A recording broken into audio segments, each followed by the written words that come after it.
Okay. All right. Okay. We live again on Facebook. I just deleted that first video. It was doing good for a couple minutes, and it started doing the same thing, which I'm thinking it was my Wi-Fi. So I just reset everything. All right, beautiful people. Happy Tuesday. It is October. I'm sorry, not October. It's November the 1st. We're in November. November the 1st, 2022. Day 252 of year 4 of reading through the books of the law and the prophets, and of the 4-year consecutive day count, day 1271.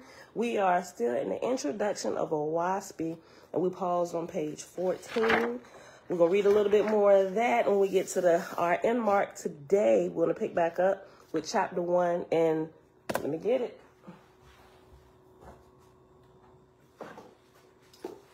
And the field guide to the spirit world.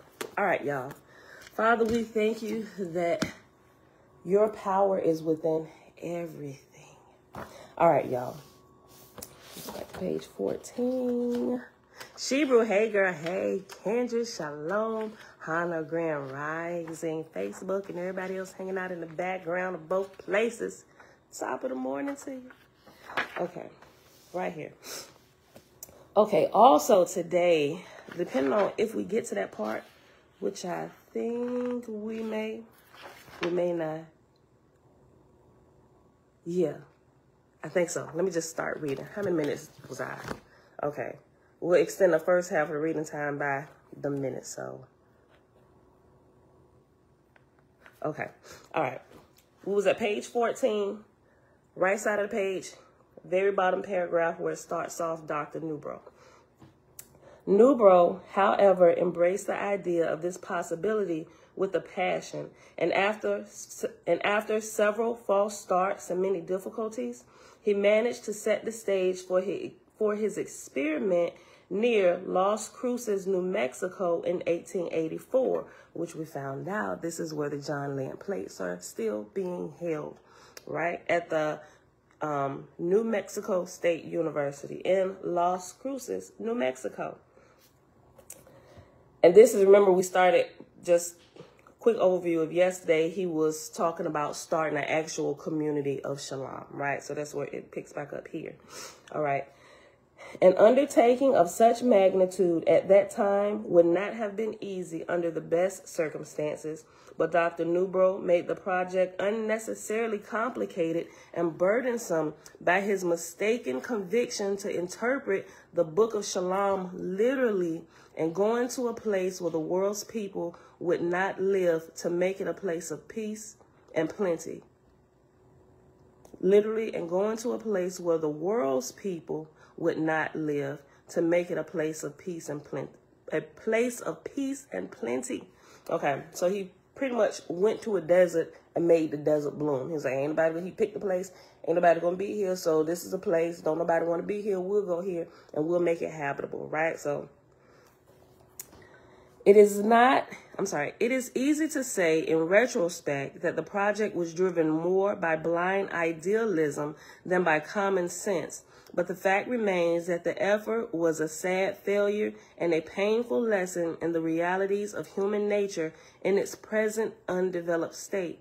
For a factual, reasonably unbiased, and scholarly account of this experiment, we recommend reading Shalom, Utopia on the Rio Grande, 1881 through 1907 by Lee Priestley, 1998, El Paso, Texas, Texas Western Press, or viewing the documentary Utopia on the Rio Grande by Robin Riley. I actually came across this yesterday. Like, I completely don't even remember reading this the first time, but this is one of the references that I didn't post yet because I got it, but I wasn't able to open it up. So I'm looking for other places where this might be to get this full story. All right.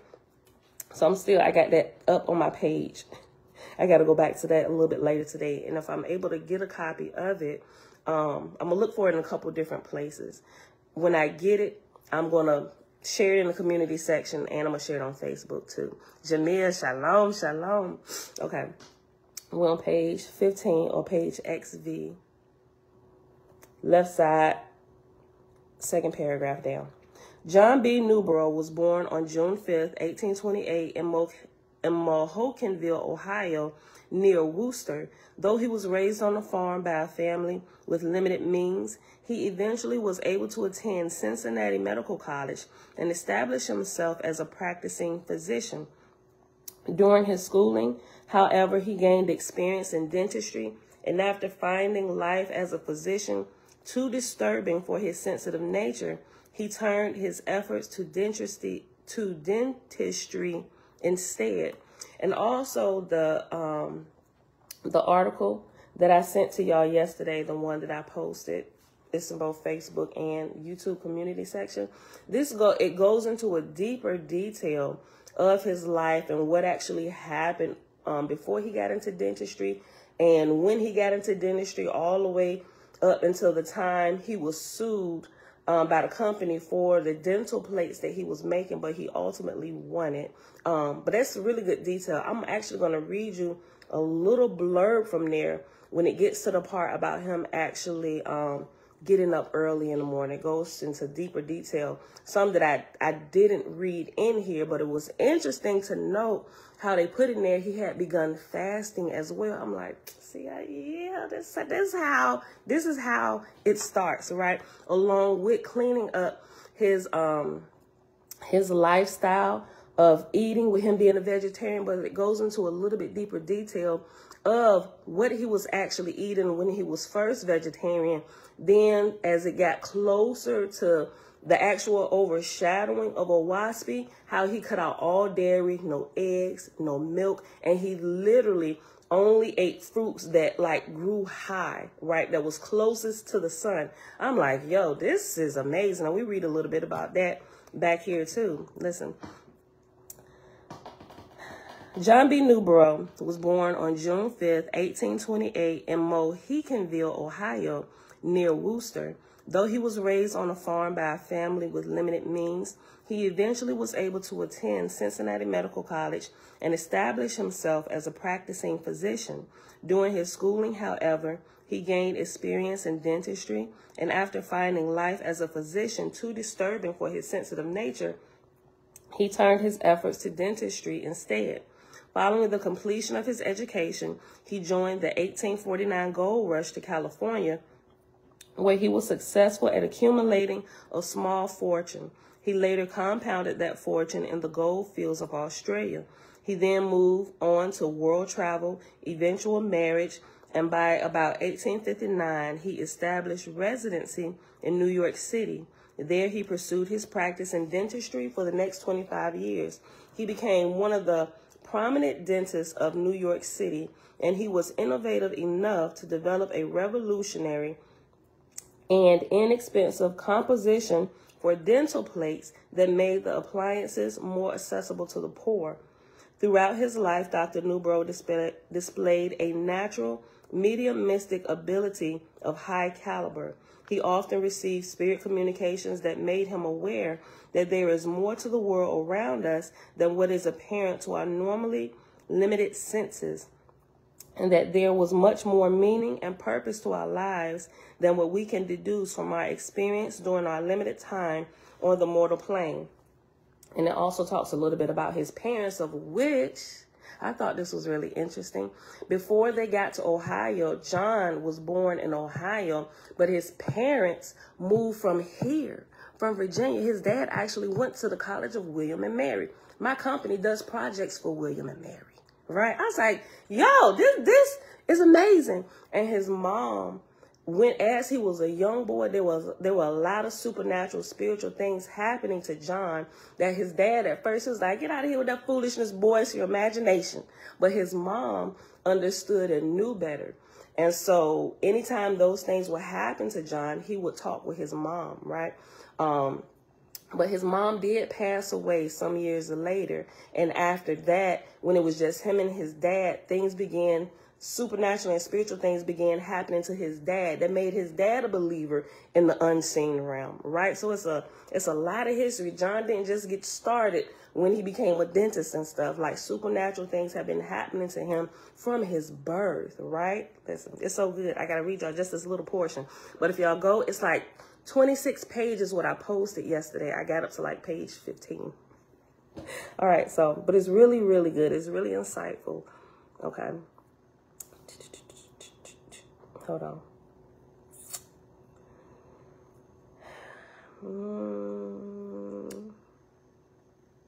Let me go back up. Let me just start this paragraph again.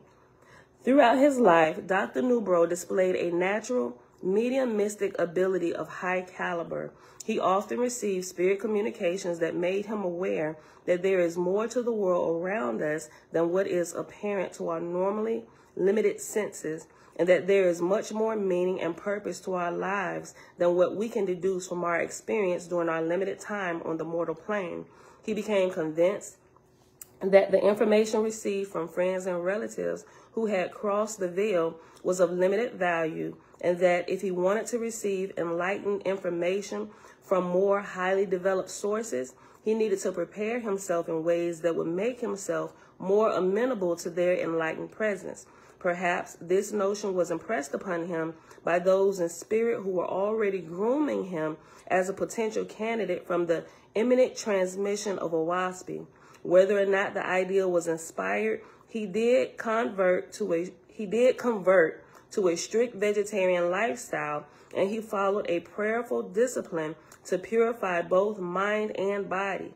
During this time, he continued to be exercised for mediumistic development by an overshadowing that asked him countless questions no mortal could answer intelligently, but perhaps directed his mind into a more spiritually compatible point of reference.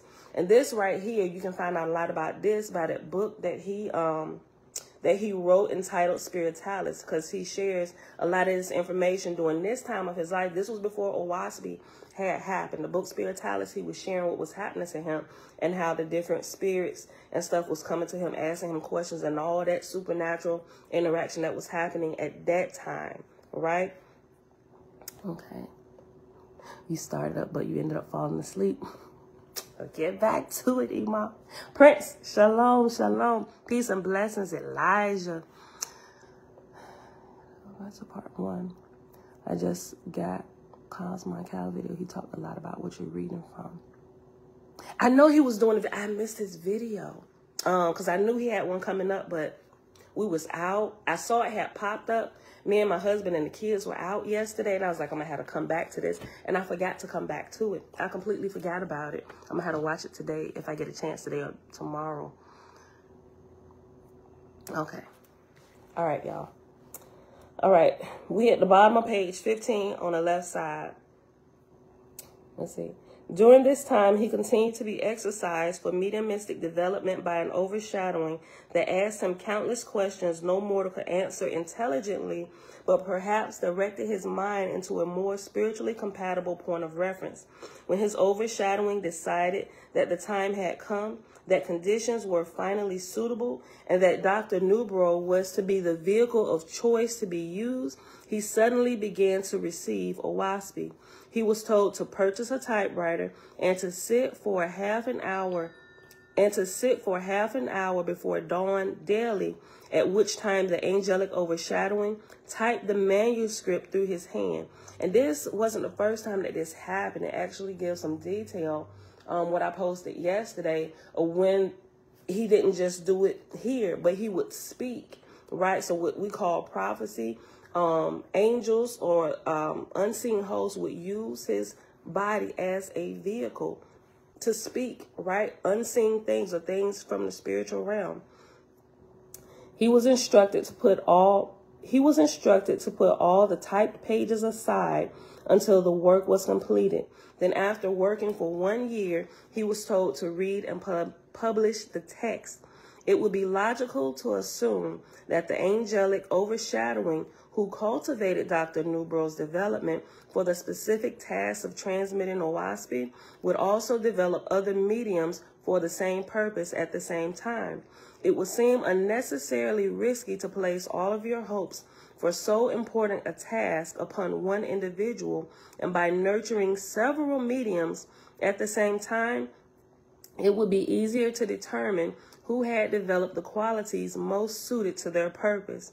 There is ample evidence to suggest that this may well have been their methodology, since several highly developed mediums living at that time also received high-quality communications, some of which included information similar to the aspects of the messages Dr. Newbrough received. And one of them, I believe, at that time was the Third Testament, given in about this time in South America, right, through this other gentleman. We believe, and I'm not saying, I mentioned it yesterday, but I haven't looked at that text in a while, because when I first got a hold of it, where my mind and understanding was at that point, it is nowhere near even close to where it is today. That's why I said I got to revisit that text. I just remember certain things about it that I saw that was truth. Okay. There is ample evidence to suggest that this may well have been their methodology, since several highly developed mediums living at the same time also received high-quality communications, some of which included information similar to the aspects of the messages Dr. Newbrough received. We believe these other writings support and confirm the value of Oahspe and suggest that other individuals were being cultivated simultaneously for the same purpose, for the same possible purpose. Even Oahspe states that other people in other places would be inspired similarly and that they would be brought together. Although it seems that other avenues may have been explored, it is evident that Dr. Newbrough displayed the right degree of development at the right time, and consequently, the task of producing Oahspe was placed in his hands. It is worth reiterating that this was not done because he was a high-raised prophet or saint, but because he was simply a very talented and highly developed medium in the right place at the opportune moment. Oahspe was not his book. There is every reason to believe that the information it offered was as much news to him as it was to other people who read it, and he was as much impressed by its message as anyone else.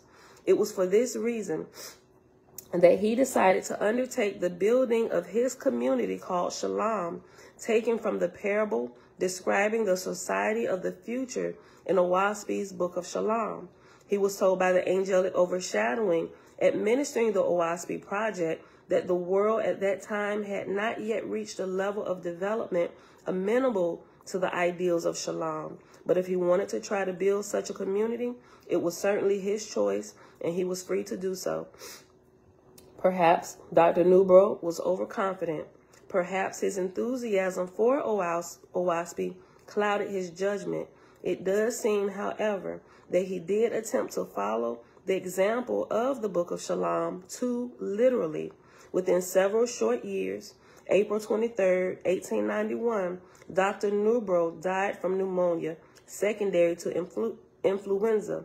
Not long after his death, Dr. Newbrough's experimental community failed. You'll also read about this towards the end of that document, although I didn't read the last 10 pages. But I did skip to the back just to kind of see. And I remember we was talking about the children who had passed away. And I think it was Jamia that said she heard about it, but she hadn't actually read it anywhere. In that, it explains that, I forget how many children it was. I think it was out of the first set of children that came, I think it was 20. Don't quote me on that. But I know 3 of them died. It says that they died from yellow fever. And it gives a few details about that. Key, shalom, shalom. So that's the document I posted yesterday in the community section. And in the comments, I put it in both places. I pasted it as a separate post for Facebook and in the comments section of yesterday's video for Facebook too. Okay. Within several short years, April 23rd, 1891, Dr. Newbrough died from pneumonia, secondary to influenza. Not long after his death, Dr. Newbrough's experimental community failed. His most loyal co-worker, Andrew Howland, tried to carry on, but eventually surrendered to grim reality and closed Shalom in 1907. Especially, he hadn't went through all the work and stuff that John did in spiritual cleansing, it was inevitable that it was going to fail. Right? The original manuscript of Oahspe, as well as the oil portraits of the prophets Nubro painted automatically during his early years at Shalom, no longer exist. One story relates that these items had been stored in the basement of a house in El Paso, Texas. A mudslide from a severe storm washed into the house, completely destroying the manuscript and paintings.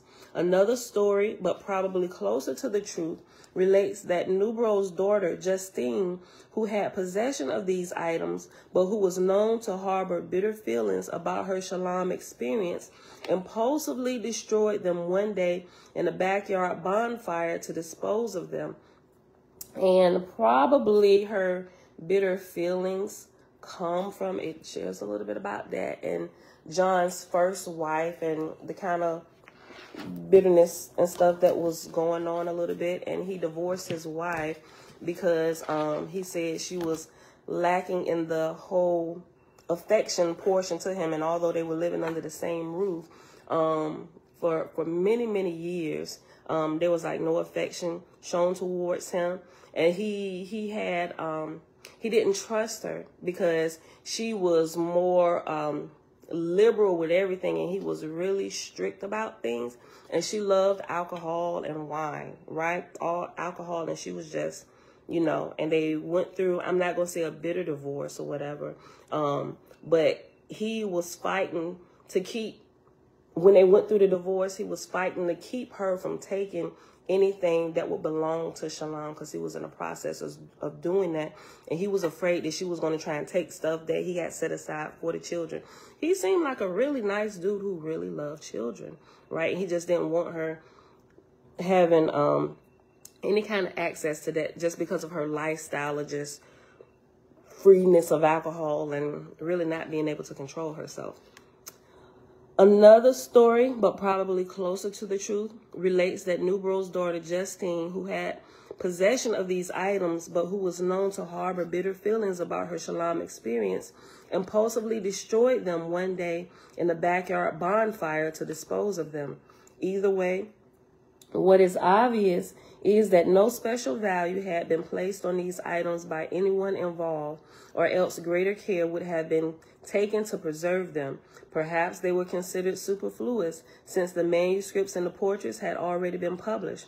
Perhaps the angelic overshadowing, still overseeing ongoing developments, actually wanted these remaining objects destroyed. Clearly, their act decisively eliminated any possibility that anyone might eventually possess these items as coveted relics and assume unwarranted authority or legitimacy as sole interpreter of the text, an idea antithetical to the teachings of Oahspe. The Rio Grande Historical Collections, under the auspices of New Mexico State University, this told us this. Like, I completely do not remember reading this. I just had to do some research and found this. Listen. The Rio Grande Historical Collections, under the auspices of New Mexico State University at Las Cruces, has become a valuable source for historical information relating to Shalom. Like, we read this like it was in our face. And I didn't realize I'm doing more research, and it brought me right back to this, which this book told us. That's interesting. Oahspe is easily the most unique book in the English language. Its objective is formidable, for it states that within its pages, it has herein made known the plan of the Creator's delightful creations for the resurrection of the peoples of the earth. Oahspe also states that the book's purpose is to teach mortals how to attain to hear the Creator's voice and to see his heavens in full consciousness while still living on the earth, and to know of a truth the place and condition awaiting them after death.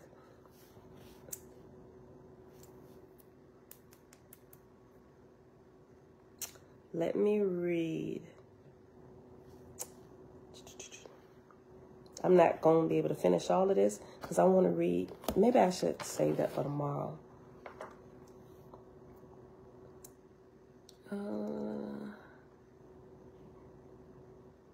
Okay, I'm going to save that for tomorrow, for after we read this part, because I thought I was going to get to this and read it right after this. So that's going to have to wait, because it may not seem out of place, especially if we've already been here, because we've read it. But it just gives more detail of what actually happened. It's like 4 paragraphs. And if you go in here and read what I posted yesterday, it starts on page 6 all the way to the end of page 8. That's what I'm going to read. So you can read ahead if you want to, but I'm going to save that for tomorrow when we actually get to that portion here in the introduction. So let me read like a couple more little paragraphs here, then I'll pause. Okay. As awe-inspiring as the possibility of such a revelation may be, Oahspe reminds us that we should not worship this book, for it states, "Not infallible, immaculate is this book, Oahspe." We should therefore not allow ourselves to fall into the trap of making it into an flexible rule book to be quoted chapter and verse, which would negate our fundamental obligation to think, to reason, and to grow. Rather, we should use this volume as a guide to further our own spiritual understanding and as a source for basic fundamental principles that can be used to shape and mold our future development. We are confident that there is enough substance within its pages to provide for our growth throughout our mortal lives and well beyond that as well. We'll pause right there.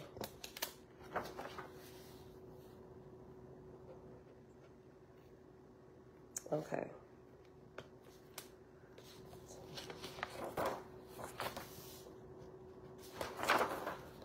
All right, y'all. Oh, you know what? I got a couple more minutes. Let's use it. Because, yeah, let's use it. Okay, we keep going. A couple more paragraphs. I got time because I thought I said I was going to add them few minutes. It's like 5 minutes I was late. So we'll go to the say like 35 minutes. Okay. The text infers that the host of high-raised angelic beings who caused the Oahspe to be written and published were commissioned specifically for that purpose by those above them who administer the higher heavens. Oahspe states that Earth is just one of countless planets in our universe inhabited by human beings. It also states that all planets follow a similar pattern of development, though the details differ substantially. Whenever humanity does rise, it eventually reaches a stage of development called cosmon, when spiritual and corporal knowledge is ready to culminate into a state of natural maturity and balance. When this level of maturity is soon to begin, evolving near the commencement of this era, the angelic hosts provide information that will complement this evolutionary process for the benefit of those individuals who have progressed enough to appreciate the transformative concepts offered. Their efforts to assist our coming of age take many forms, but one aspect includes clearing the air of falsehoods, half-truths, and misinformation about who we really are, where we came from, and where we are going. To accomplish this task, Oahspe begins with a history of our planet for the past 24,000 years and more, tracing events that occurred not only on Earth, but in the heavens surrounding the Earth during that same period of time. Oahspe states that corporal events are much more influenced by events in the spirit world than the other way around. This is due in part to the fact that those who have crossed into the world of spirit are by nature still able to perceive and influence the corporal plane, while those who are still in corporality are much less able to even perceive the conditions in spiritual dimensions of existence, let alone influence it. Thus the saying, as above, so below. Oahspe symbolically highlights this principle by physically arranging the text so that history on the spirit plane is superimposed above the history on the corporal plane during the same cycle. For example, the book of Oahspe appears above the Lord's first book, covering heavenly and earth history over the same time period. The book of Oahspe is read first, followed by the Lord's first book. Heavenly history is then picked up again by jumping ahead to the book of xiii, and so on. Oahspe states that the Creator, and there is but one, regardless of the name you wish to use, made humanity to be co-creators and helpmates in an ever-unfolding universe. Each and every one of us is a new and pristine creation at the moment of conception. All of us are given a spark of the ever-present at that moment that makes us very much a part of our Creator, who is the essence of all life and all that is, was, or ever shall be. Though our awareness of life and spirit is clouded by the influence of our physical bodies and our necessity to deal with a physical environment through limited physical senses, we are actually spiritual beings here and now. This means that we are already residing in the dimension of spirit, thought, and mind, even though we are melded for the moment with the physical frame in the corporal dimension of existence, right? So we are literally spirits. This is the first part of our education. We get two, well, I can't call it a parent. We just get this frame. We get this this anchor, so to speak, to keep our spirit here on this plane. Our flesh, our body is our anchor here to help develop our spirit. And a lot of time we lose sight of that, or we don't even know that at all. Some people didn't even know that before they went to the grave, that their spirits. And this first part of life is the physical realm that we're born into to help develop us in the beginning stages of our spiritual life. So we're spiritual beings having this human experience. I'm sure if you heard that before. All right, babe.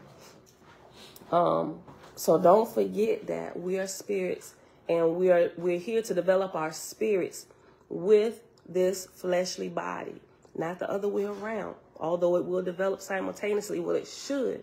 But just remember that we're in spiritual school, right? And we're here to learn the principles like of a 3D world and corporality, right? This means that we are already residing in the dimension of spirit, thought, and mind, even though we are melded for the moment with a physical frame in the corporal dimension of existence. Just as a fetus resides in a womb, which is the ideal environment in which to grow until it is strong enough to subsist on its own, our spirit is at first housed in a corporal body until it is strong enough to subsist on its own in the eternal world of spirit. And those that die before their time or who are born in chaos, they can be likened to stillborn babies. They're literally stillborn into spirit, right? Dumb, knowing nothing. They're completely dead, right? But thanks be unto our great Creator that they can be revived, right? Here, this flesh can't be, but the spirit never dies. Just as a fetus resides in the womb, which is the ideal environment in which to grow until it is strong enough to subsist on its own, our spirit is at first housed in a corporal body until it is strong enough to subsist on its own in the eternal world of spirit. Consequently, the reality is that the spiritual beings that are real to us enter the spirit world at death as easily as standing up from a chair, because the essence of our beings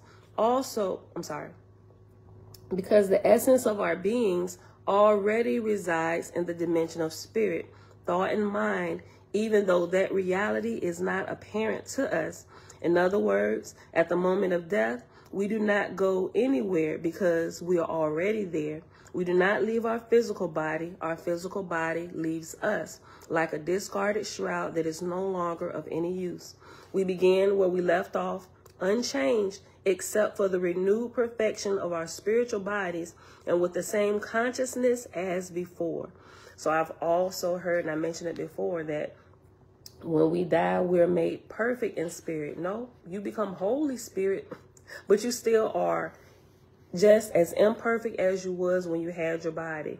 Now, class just continues to go on for you, or you can choose not to grow, and you can sit there and you can be the class clown, pulling stunts on people, making them think they got haunted houses and all this stuff. Like, we got a bunch of class clowns hanging around the earth realm. They refuse to grow, right? But that's our brethren and sisterin. Listen, we do not leave our physical body. Our physical bodies leave us like a discarded shroud that is no longer of any use. We begin where we left off, unchanged, except for the renewed perfection of our spiritual bodies and with the same consciousness as before. Until then, it is only the temporary dullness of our spiritual senses caused by the influence of our physical shells that belies that reality. All of us, regardless of who we are or how miserably we may have failed in life, we are actually future angels in embryonic form, destined for an eternal life that progresses through endless realms of growth and experience. Even those unfortunates who die in infancy are never lost. Each of us is already an immortal soul from the moment of conception, the moment when the Creator's presence brings into... Each of us is already an immortal soul from the moment of conception, the moment when the Creator's presence brings into being a new, eternally enduring, self-conscious soul.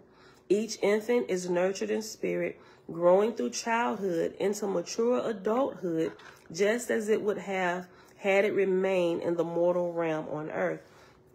Even though it lost the experience of corporality, in that process, its development remains happy, strong, and wholesome. Nevertheless, a fact that can be a comfort to mothers who grieve. Even though it has lost the experience of corporality in that process, its development remains happy, strong, and wholesome.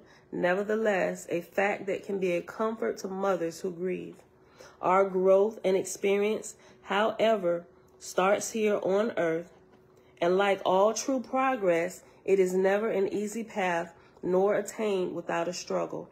The history handed down in the text of Oahspe clearly illustrates this point and shows that earthly events are not as much random products of chance as they sometimes appear to be to us. Our development and growth have been monitored and guided by our Creator and by the Creator's high-raised angels in whose charge the ever-present has placed our care. Oahspe concludes with several doctrinal books that give us guidelines that we may choose to live by to further our own progression. It finally gives a glimpse of our future in the book of Shalom, which, using a parable, describes what the society of the future will be like, though the actual details of how it arises and how it may develop depend on circumstances that may vary substantially from place to place.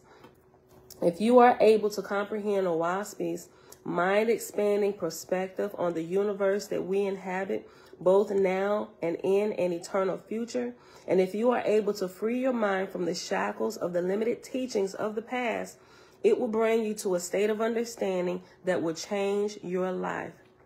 I agree with that. You will never see the earth, its people, or the stars above your head in the same way ever again, right?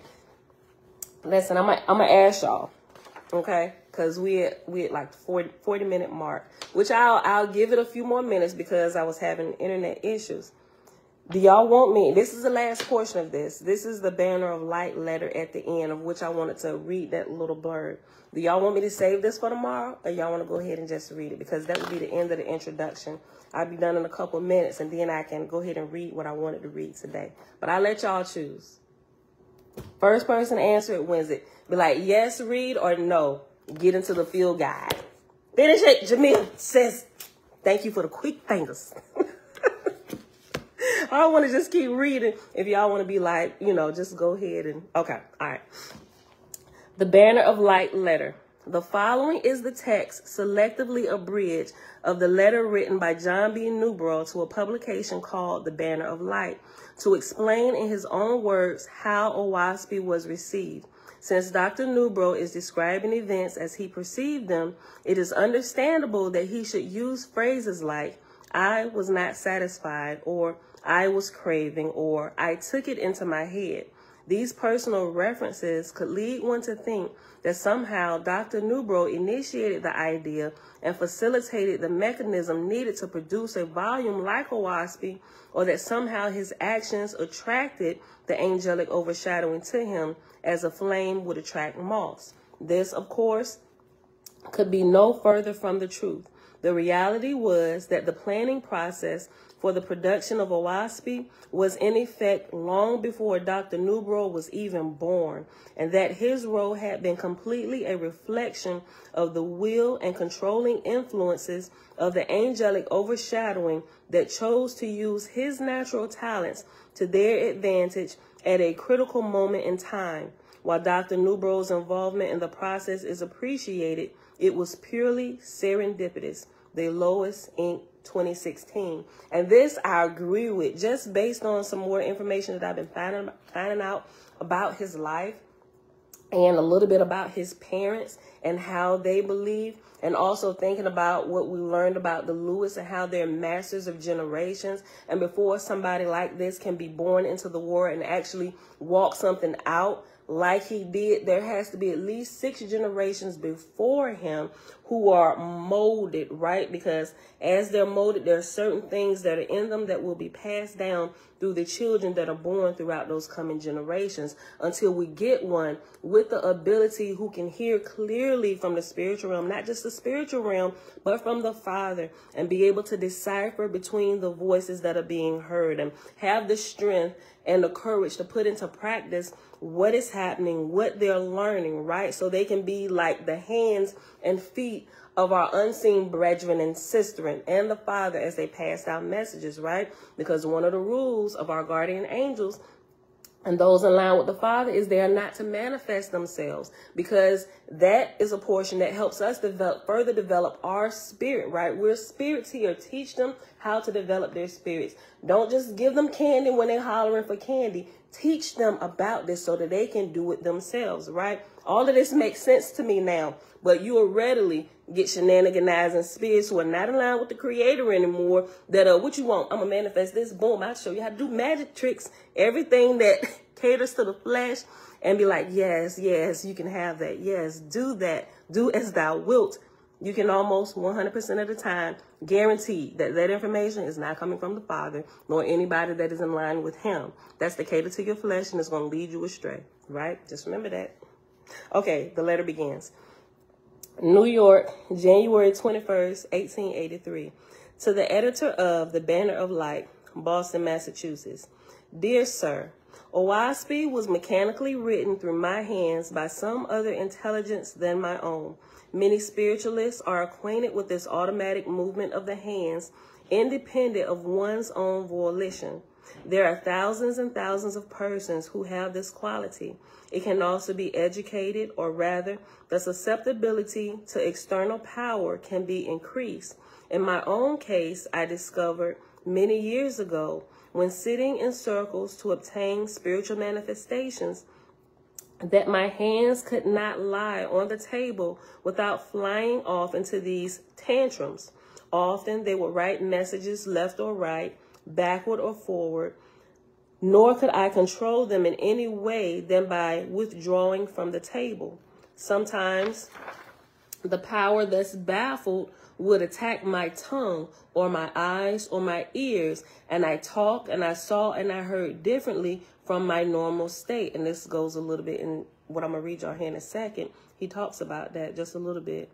Then I went to work in earnest to investigate spiritualism, and I investigated over 200 mediums, traveling hundreds and hundreds of miles for this purpose. When this stuff started happening to me, like, what in the world is going on? So bits of his mouth and of his eyes and his ears is what we would call today seeing in the spirit, or seeing visions. Excuse me, hearing in the spirit, or being able to prophesy what you hear and see in the spirit, right? Read it again. Sometimes the power thus baffled would attack my tongue or my eyes or my ears, and I talked and saw and heard differently from my normal state. Then I went to work in earnest to investigate spiritualism, and I investigated over 200 mediums, traveling hundreds and hundreds of miles for this purpose. Often I took them to my own house and experimented with them to my heart's content. I found that nearly all of them were subject to this involuntary movement of the hands or to entrancement. They told me it was angels controlling them.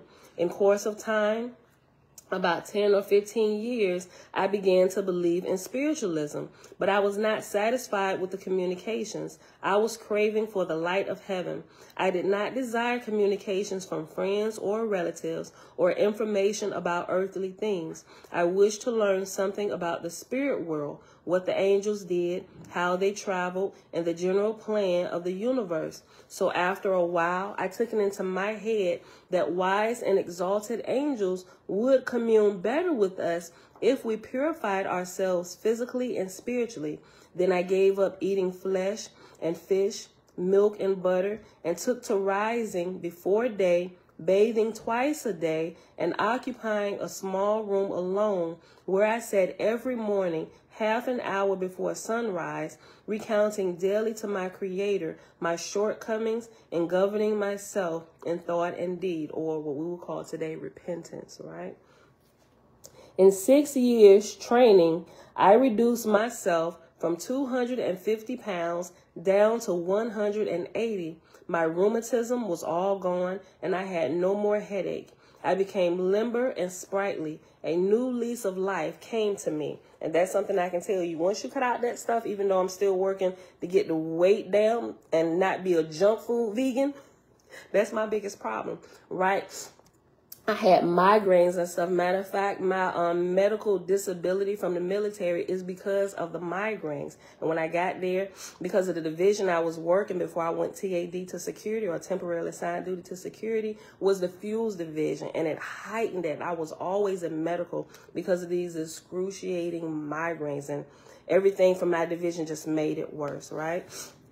But I noticed once I gave up the flesh-eating lifestyle, that resolved itself, right? It resolved itself. In 6 years training, I reduced myself from 250 pounds down to 180. My rheumatism was all gone, and I had no more headache. I became limber and sprightly. A new lease of life came to me. Then a new condition of control came upon my hands.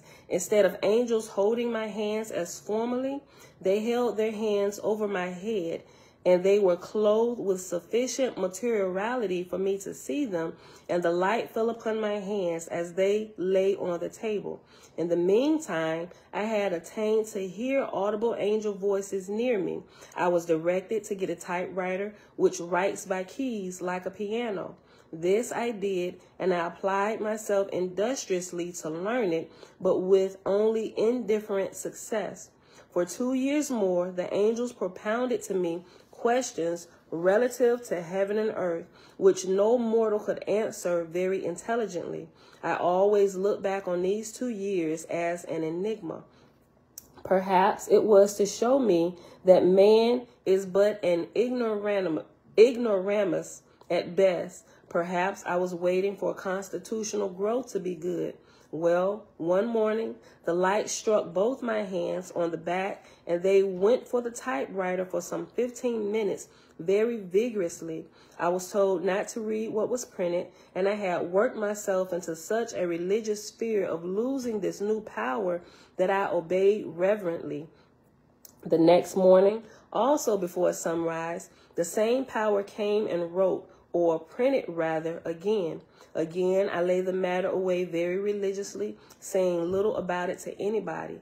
One morning, seemed accidental to me, looked out the window and beheld the line of light that rested on my hands, extending heavenward like a telegraph wire towards the sky.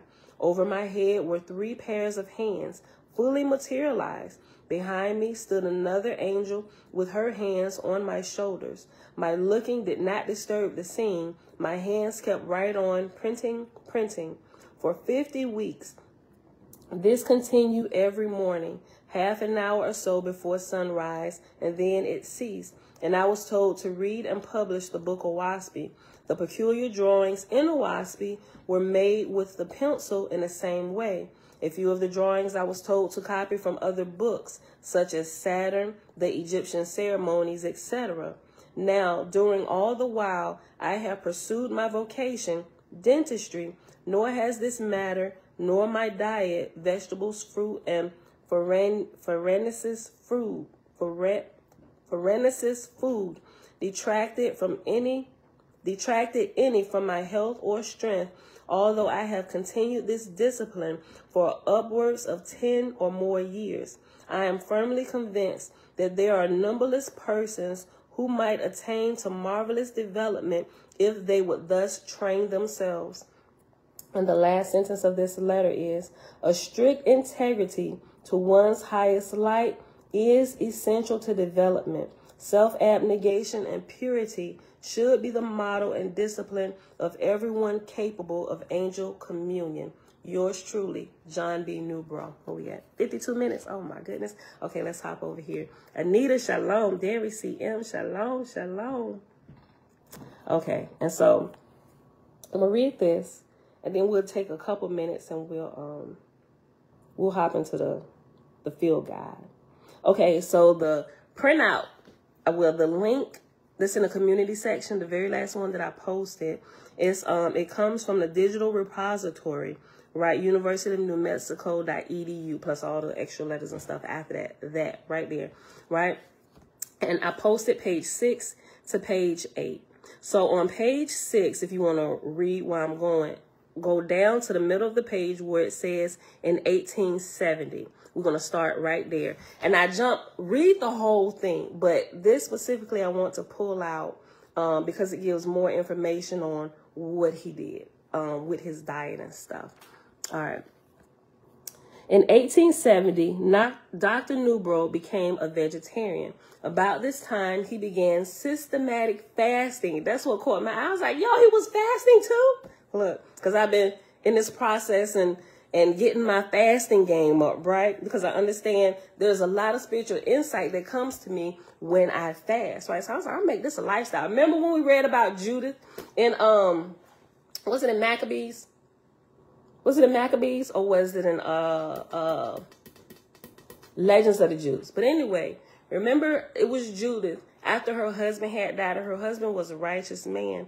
After her husband died, she changed her lifestyle into fasting 5 days a week, right? She fasted for the rest from the time her husband passed. She fasted 5 days a week, and she only ate on 2 days of the week, which was the day before Sabbath and Sabbath. Clearly, we know now we can probably flip it around and make one of the fast days the Sabbath and a preparation day. But anyway, in there it says that she ate 5 days a week, and she fasted 5 days a week, and she ate on preparation day and on Sabbath, right?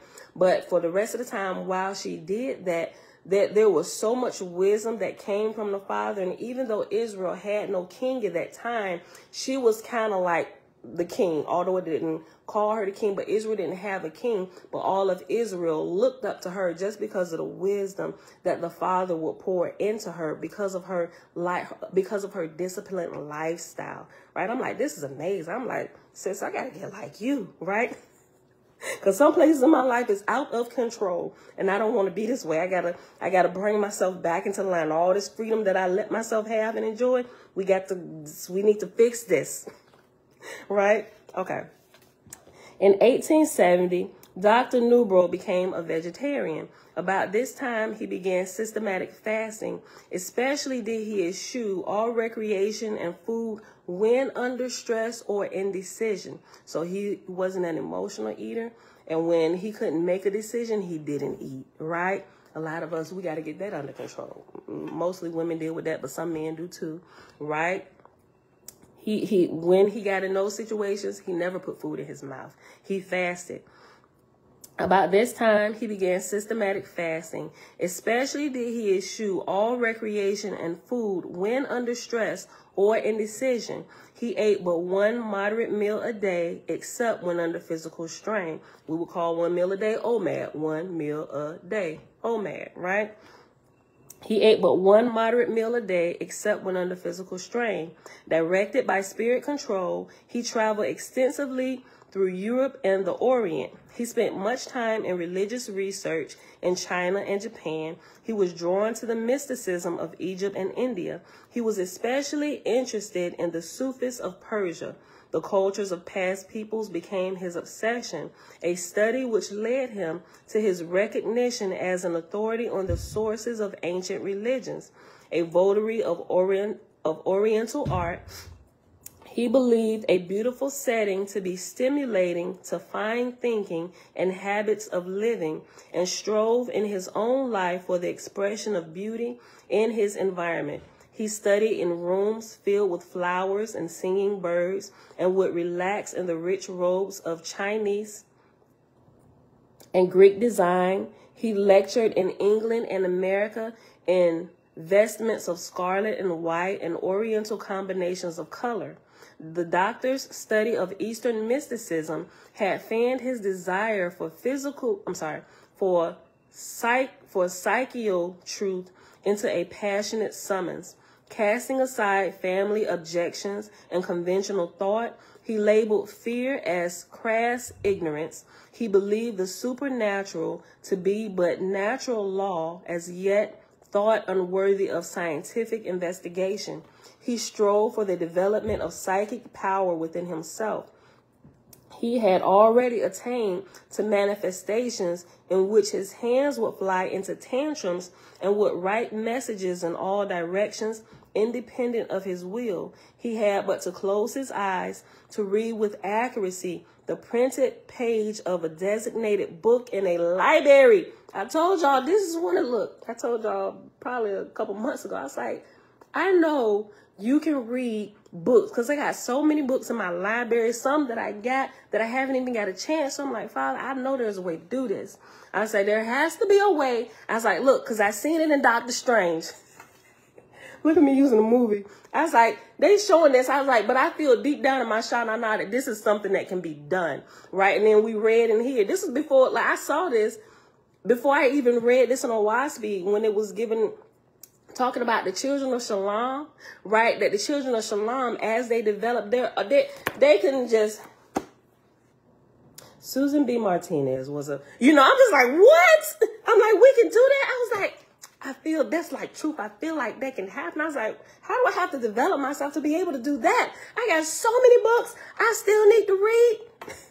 And I didn't only see that in Doctor Strange. Remember the series on Netflix that I told you about called, it's not Key House, but it's the house with all the different magical keys and stuff. And one of the keys in there was the ability to unlock this, being able to read books and literally download it. I'm like, yo, see, I've seen this on more than one thing. I said, I know we have the ability to do this. I'm going to figure it out, right? And I'm going to teach my children, too. I'm like, yo, Sire wake up. He's like, Mom, are we ever going to get to be superheroes? I'm like, you know what, son? We really are. But we have to develop some certain things about ourselves. I said, but I'm going to figure it out. As I learn, y'all going to learn too. I said, we're going to be the real superheroes. We're going to be the real Incredibles here. Listen, I be playing, but I don't really be playing. I be so serious. But I can really only talk like that freely with my kids because they're childlike and you know. So let me finish reading this. Listen, hold on. He strove for the development of psychic power within himself. He had already attained to manifestations in which his hands would fly into tantrums and would write messages in all directions, independent of his will. He had but to close his eyes to read with accuracy the printed page of a designated book in a library.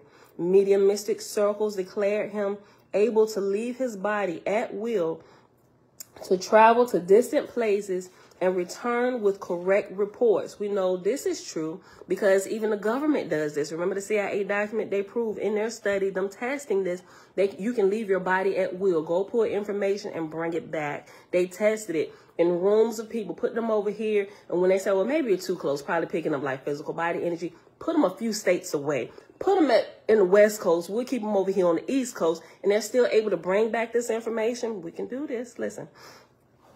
Mediumistic circles declared him able to leave his body at will to travel to distant places and return with correct reports.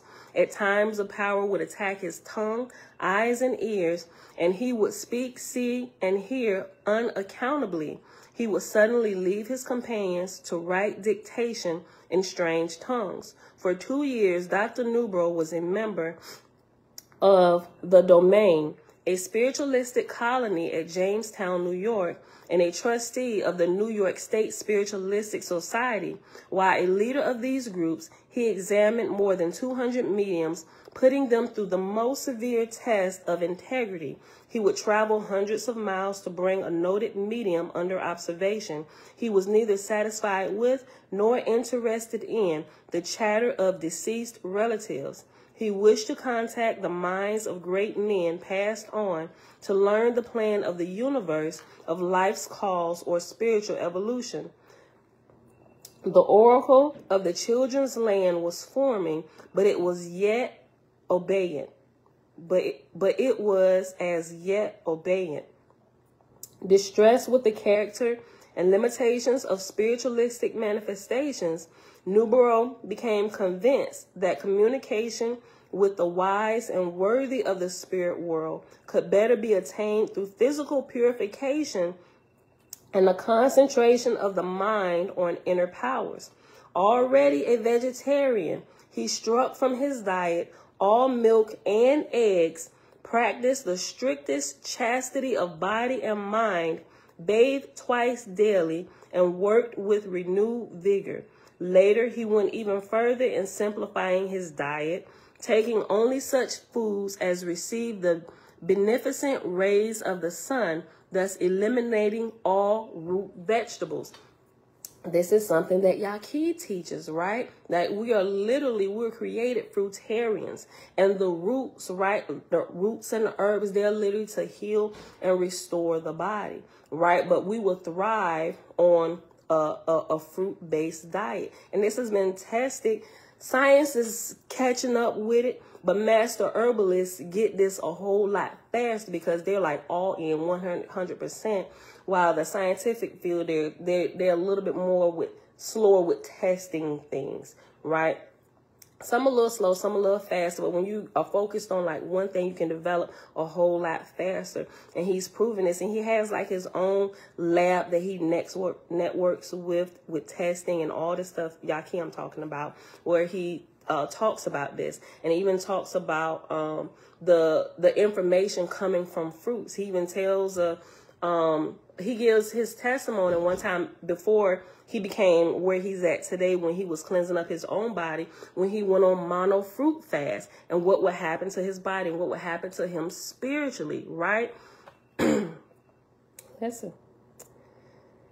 Already a vegetarian, he struck from his diet all milk and eggs, practiced the strictest chastity of body and mind, bathed twice daily, and worked with renewed vigor. Later, he went even further in simplifying his diet, taking only such foods as receive the beneficent rays of the sun, thus eliminating all root vegetables.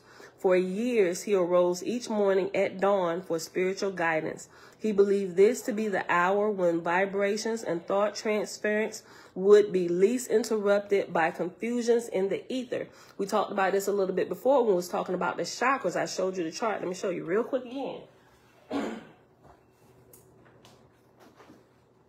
Where my charts? Oh, okay.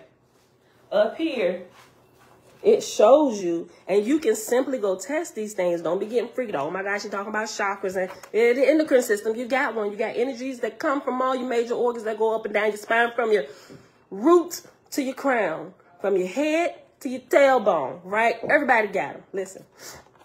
But up here on one of these, this one, right at the top, it shows you, and I'll share this again. I got these from Amazon, right? But you can test these things, right? Some of these things that they're talking about by actually testing, you can test different times of the day when you get up and you try to like go before the Father, meditate or whatever. You'll find out that the early morning hours, you will get more insight. You just got to be consistent with it. This shows you right here, right here in the corner. Hold on. Let me show it for Facebook. Then hold on, give it to YouTube. Kind of blurry. Right here. It'll be clear when I post it for y'all. Right here at the bottom. Right here at the bottom. This right here in this little corner.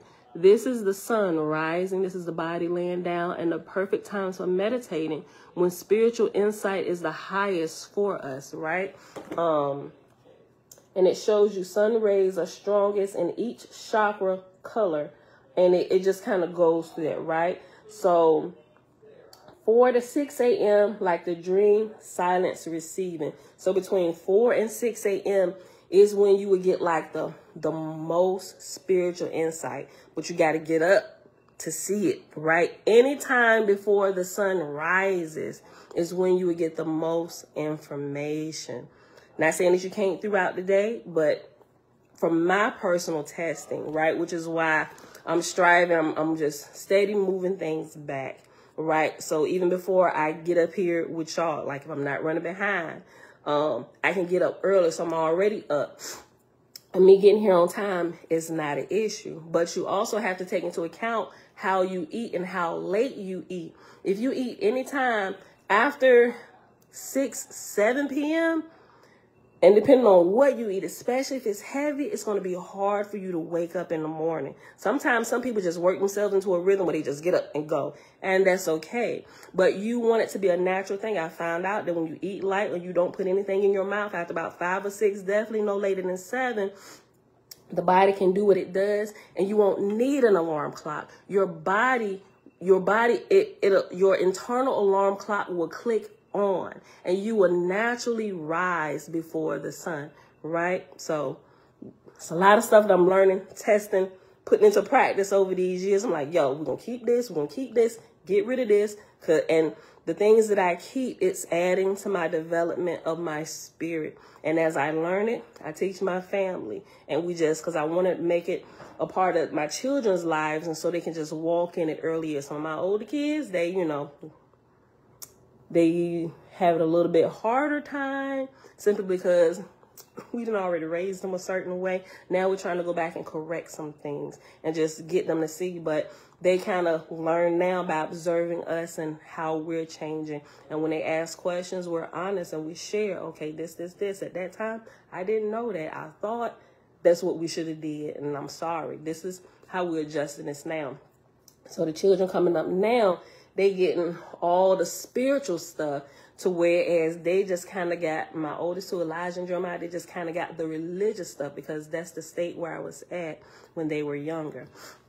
I'm definitely gonna share the cards and stuff with y'all. Okay, so go back to this. For years, he arose each morning at dawn for spiritual guidance. He believed this to be the hour when vibrations and thought transference would be least interrupted by confusions in the ether. After 6 years of this discipline, he had reduced his giant frame from 270 to 160 pounds. He was free of physical ills, and his brain had cleared. Nerve currents had found healthier reflexes, and new vibrations were in evidence. Verily, he was born again. As Dr. Newbro had divined, he had reached a new and higher plane of communication. He speaks of the early 1880s. The spirits hovering over me were clothed with sufficient materiality for me to see them. I had attained to hear angel voices around about me. I was directed to procure a typewriter, which is he is adding this what we just read here. I had attained to hear angel voices around about me. I was directed to procure a typewriter, a new invention which writes like the keys of a piano. I applied myself to this invention with indifferent success. For 2 years, angels, good spirits, propounded to me questions relative to heaven and earth that no mortal man could answer intelligently. One morning, lines of light rested on my hands, extending downward like wires. Over my head were 3 pairs of hands fully materialized, while behind me an angel stood with hands on my shoulders. My fingers played over the typewriter with lightning speed. I was forbidden to read what I had written, and I had reached such religious ecstasy that I obeyed reverently. This same power visited me each morning. My hands kept on writing. For 50 weeks, this continued daily. Then I was told to publish the book, which would be called Oahspe, a Panaric word meaning earth, air, and spirit. The peculiar illustrations were made with pencil. Under the same control. I was instructed to copy a few from the Saturn, the Egyptian ceremonies, and other books. During all this time, which some people, when they argue about this, or what he's taking pieces, well, he tells you he was instructed to pull some of this stuff, because Oahspe is giving you a background of how all the religions started, right? But also how the earth started. So if people just read the preface and the introduction, it tells you what has been done, right? Aside from the actual overshadowing and giving the information that no man knew, and that he couldn't just work this up himself. Then I was told to publish the book, which should be called Oahspe, a panoramic word meaning earth, air, and spirit. The peculiar illustrations were made with pencil under the same control. I was instructed to copy a few from the Saturn, the Egyptian ceremonies, and other books. During all this time, I pursued my vocation, nor had the diet or fasting to which I had subjected myself for the past 16 years detracted from my health. When he said during this time he pursued his vocation, meaning he didn't just lock himself away and just do spiritual things. He did his morning devotions and all this stuff, and he went to work, working in his dentistry, right? Working on his business. And he became a very successful and wealthy dentist. And his practice was very, very prominent, right? So some people that say, oh, I just need to be here and do the scriptures all day. You can be on the street, you bum. During all this time, I pursued my vocation, nor had the diet or fasting to which I had subjected myself for the past 16 years detracted from my health. I am fully convinced that there are numberless persons who might attain to health and spiritual development if they would but practice the strictest adherence to the highest light. And that is the end of that. So, but I thought that was really, really good. I was like, oh, because I didn't even realize that he had even made a habit and lifestyle of fasting as well. And I was just like, yep, we need to add this. So I'm glad we kept reading, so I was able to keep all of that together, right? So we're going to pause right here, and we are not going to be able to get into this today because we got to go. The few minutes that I was late because I couldn't get my internet going, we used up that time too. So that's it for today. So we'll pick back up in the Field Guide to the Spirit Realm tomorrow, and we'll just go from there. So let me put my page numbers. I hope y'all enjoyed it. But when you get a chance, go back and read that whole document that I put up there. And I'm going to try and find this other one that I've been looking for, which also gave the reference in here that I didn't even realize. I found it, but it's just giving me the reference and all this stuff. But the places I've gone to, it's not blowing up. So I'm wondering if this is one of the ones that's in the archives in New Mexico. And if it's there, then I'm going to have to get the copies made. And then once we do that and we make it digital, we'll share it. All right, beautiful people. So that was page 18. We didn't do this today. We'll pick this back up tomorrow. Put it over here. Spirit guide.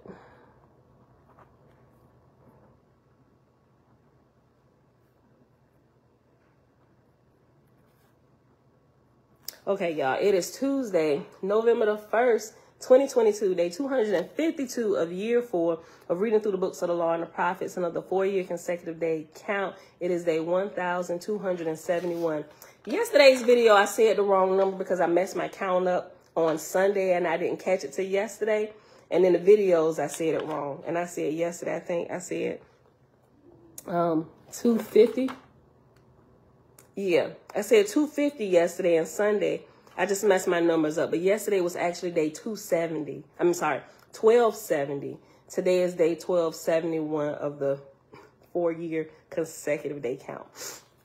We read Oahspe. We finished reading the introduction, pages 14 to 18. And we read this extra portion from the article that gives a little bit more about Dr. Newborough's life. It gives a lot of details. I highly recommend that you guys read that because it's going to clear up a lot of things. And like I said, and it's going to even get into some of the details of what happened with the children and why they died. Because if you let other people tell it that don't even care to even read through the book or do proper research, they're going to say, oh, but how many children? Then some babies died under his care. Imagine, because when they said that, it just hit me. I'm like, oh my God, babies died. You know, so listening to them say it, it's like it gives you the wrong interpretation because they're ignorant of the text and even of the man's life and what actually happened. So the way they said it, it made it seem like there was some abuses and neglect going on. 3 babies died. And it says, share that with me, where they died at, you know. And I'm just like, oh, snap. We should know that.